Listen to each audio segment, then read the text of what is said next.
Okay, so it's already 5 minutes past 4. So if it's okay with you all, we will start the webinar. And as I mentioned before, when you were joining this meeting, first we would like from the Transplant Child coordination team to welcome you to this webinar. Thank you for joining live. You can either unmute your microphone and ask whatever question you want during the webinar. We will gladly stop and try to answer it. And if you don't have a microphone, please use the chat. And as I mentioned, we will go through this webinar just now. Well, this webinar is about the new annual monitoring survey that we will be launching very soon from our network. As you may probably know, and we will try to summarize in this webinar, the monitoring system that we have in place in our network and that has the support from the DG Santé, from the European Commission, is a very important point because it is what gives us the strength as all the European reference networks join together in order to make a difference in the treatment of this group of patients. Now, in our case, we are talking about transplanted patients, children in the European Union. As you may probably know us from before, whoops, it doesn't work. Yes, it works. This way and this way. Okay. My name is José Jonay Ojeda. I work in the Hospital La Paz in Madrid in the coordination team. And together with Dr. Wemberg from the Karolinska University Hospital, we have been in charge of the quality and safety working group of the network during these first 4 years of the network. The monitoring system has been supported by our working group, and as you will probably know, it has many connections with other groups of the networks, and with some of the activities you may have seen previously related to the activity and the things we do all around the network. Wait a minute. Okay. So just a brief introduction to talk about this topic. We will very soon start the 5th year of the network. It all started 4 years ago in March. So when we finish this month of February, we will start in that last year. And from the beginning, the European Commission and the coordinators of the different networks and of all the networks just showed us the importance that are the performance that we of the performance indicators that it has become a key issue for not only for the different topics of the different rare diseases or in our cases the transplantation in children is becoming, but also because, as you know, these networks are funded by the European Union, and we have compulsory to prove not only to ourselves but to the European Commission that our networks are giving feedback, are giving results. So lately, this has been stressed by the DG Santé, the European Commission, and as at the end of the last year, the European Commission was talking about a new healthcare budget within the European Union budget. They asked us to stress on the importance of showing how every network provided to the group of all the networks, especially when we talk about patients. And in our case, in the first 2 or 3 years of our network, what we did was to focus on the transplants, on the patients that were being transplanted in each one of our hospitals. But in the last year, and this year we will continue to do so, we have also put together, we have stressed the importance that also has the patients that are being followed are being followed up after transplantation. And that is because probably, I mean, when we asked that last year, we know from most of you that in many cases, no, there's a much bigger number of patients being attended in our hospitals in the outpatient setting that in the transplantation surgeries or the transplantation hospitalization. So that's something that we have to keep focusing. As I mentioned, last year was the first year we asked for the activity that we do in the centers all during the year. But as I mentioned, we have to keep on focus that we are interested in both activities, not only the transplant, but also the number of patients that are being followed up in our hospitals. As you know, we have a continuous monitoring and quality improvement system that integrates both the evaluation that the European Commission do from our activity, but also the evaluation that we do within our network in the topic that we are specialized, and also the evaluation that you do at local level. And in this time, although affiliated partners has joined last year to all the networks, not only to ours, then we are starting, and this will be the first year that we will require also some activity data, not only for from the 18 full members, the ones that entered in the network in 2017, but also from the affiliate partners, and we will report some activity data that we will talk about later. As we mentioned before, we have been working in monitoring the activity of our network from the beginning. I mean, from the end of the year 2018. So we have been collecting activity from the years 2018 and 2019, and now we want to focus on the 2020 year activity. Wait a minute. Okay. So just to give some background information, this is the survey we launched last year.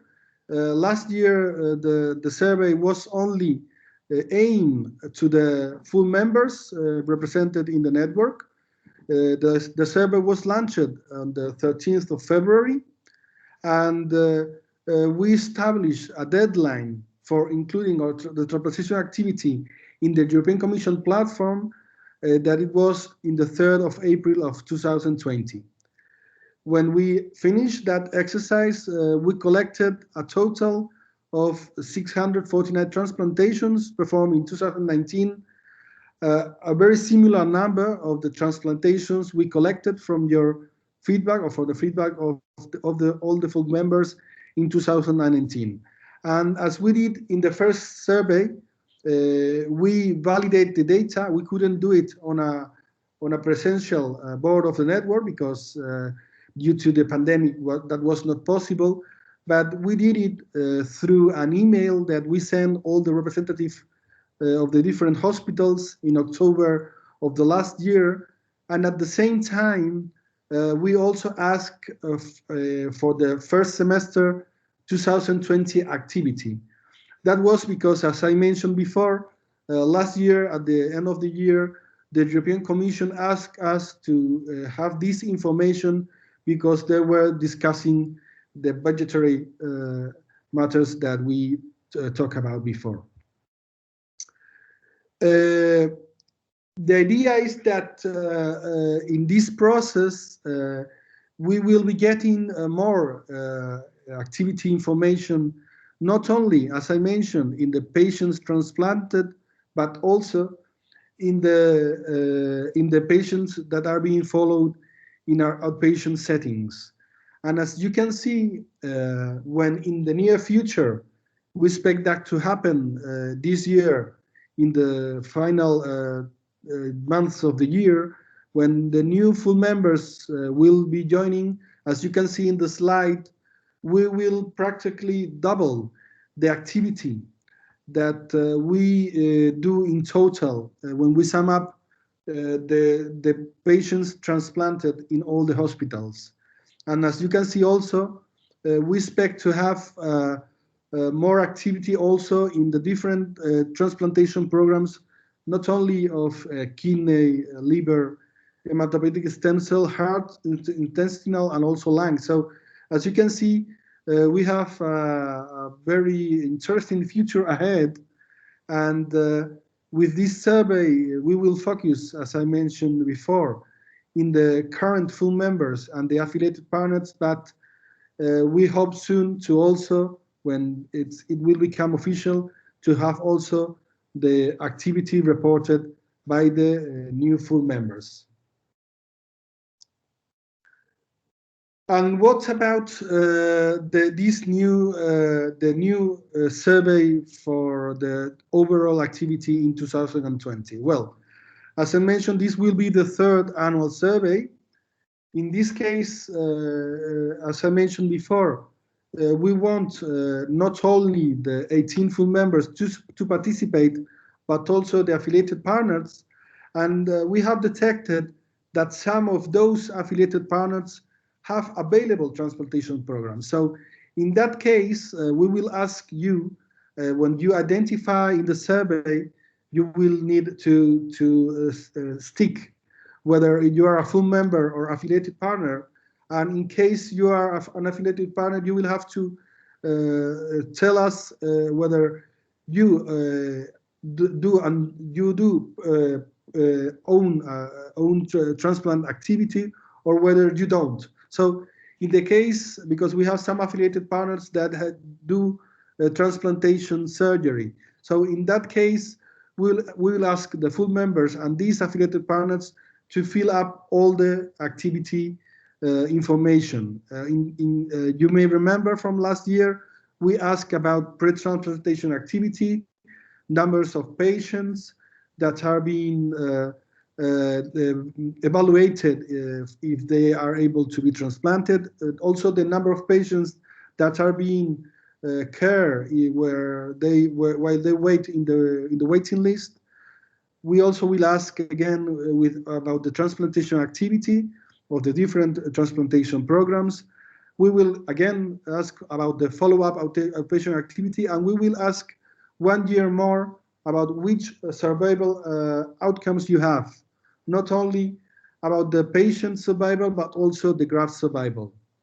And finally, as you may know from previous webinars, we also want you to tell us if you have some activity that is related to the network that you have done, and that will be interesting to be collected for all the activity that the network have to tell the DG Santé. For example, whether you are promoting some clinical trials or observational prospective studies with other members of the network, or whether you have participated in peer-reviewed publication in scientific journals or clinical practice guidelines that you have done and that you have sent to us in order to be validated by TransplantChild, and other tools, clinical decision-making tools, conferences or congresses and meetings in your own setting, whether you have presented results related to the network. As I mentioned, we will ask this information, that is the whole set of information for the full members and also the affiliated partners with available and active transplantation programs. And for those affiliated partners without available transplantation programs, we want also to have some feedback from you, because as I mentioned, we are interested whether you don't do transplantation surgery, if you participate and have or take care of some patients before transplantation, or whether they are transplanted in other hospitals. Afterwards, you do the follow-up and take care of them in your outpatient setting.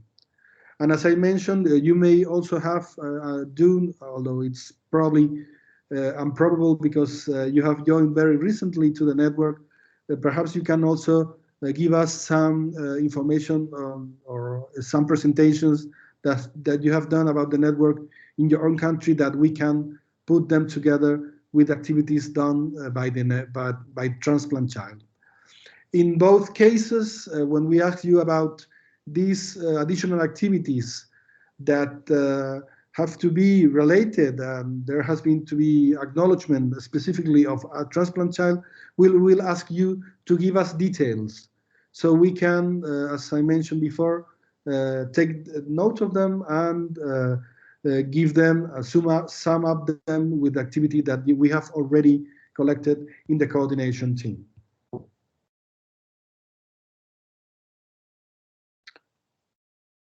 Well, these are the expected deadlines. In this case, we don't have yet a deadline for the monitoring exercise that as TransplantChild we will have to do, collecting all your information to provide it to the DG Santé. They have told us that information, that collection period will be on the month of March. So our idea is that next Monday we will send all the representatives that you have provided us for each center the link and the instructions to fill up the survey. Just would like to remember that in the last board of the network, we told you that in case you didn't have a substitute representative, you can provide us, the coordination team, the email and the name of that contact, because as we talk about in the last board of network, we want to have 2 contacts per center. So in case you are if you are the representative and you are very busy, there's another person that can take care of these communications, and in this case receive the survey and work with all the transplantation programs available in your center to get the data and give them back to us. As you can see, the idea is to start the survey next Monday and to give a period of a month until Monday, the 5th of March of 2021 to give back the data. As I mentioned, in all the cases, we will talk about the activity done in 2020. As I mentioned before, there's already no official deadline, but we expect that the European Commission will ask us as the coordination center to provide the TransplantChild overall information to the DG Santé by the end of March. And as it was already done last year, I would also like to remind you that from last year, the monitoring exercise that we have to fill in as the coordination center for TransplantChild allows us to put additional information about the responsiveness of the ERN members. So in case any of you is not able to give us the data, we will tell the DG Santé what has happened, so they will have this information in case any additional decision has to be undertaken. As I mentioned before, the participation of all the members in the activity of the network, and in this case, when you provide us with the activity you do in our centers, is a very fundamental issue to all the networks, not only ours, and to the DG Santé, because if we don't get that information, we won't have the strength to show the European Union how much we can add to the care of these patients all over Europe. And I think that's almost the finish. Just some message so you can take back home. As I mentioned, Until now, in the first 2 annual assessments, we have achieved the participation of the first 18 full members. Now we expect the affiliation partners to join for the first time in these assessment and monitoring exercises. So the 3rd annual survey will be launched soon. We expect to do it last Monday.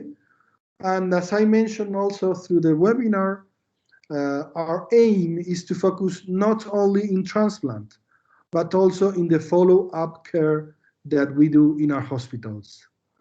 Together with the additional data related that you will have in the survey, that we do ask you to fill up, to give us the information, not only the number, but the specific meeting, whether you presented those results of the network, whether that project that you're involved with other hospitals of the network that can be added to the activities of our network, etc., etc. And that's very important because, as I mentioned, as coordinating center, we know of most of the activities that are being done by you and that are being promoted without TransplantChild. But as more members are joining in the network, of course, there's information that we don't have, and that with your help, we will be more easily. We will identify it more easily. And finally, we don't have already expected dates, but the results of this assessment survey will be, of course, be validated. We won't publish those data without your validation as representatives of your hospitals, and we expect to do that in the following quality and safety webinars that we will have during the year, and also in the board of the network meetings. Of course, board of the network meetings will be probably will keep non-presential, but let's hope that we can again go back to normality and meet presentially as soon as possible. And that's all. I don't know if you have any question or remark that you want to do. Again, you can unmute your microphone and talk freely, or you can use the chat. Thank you very much.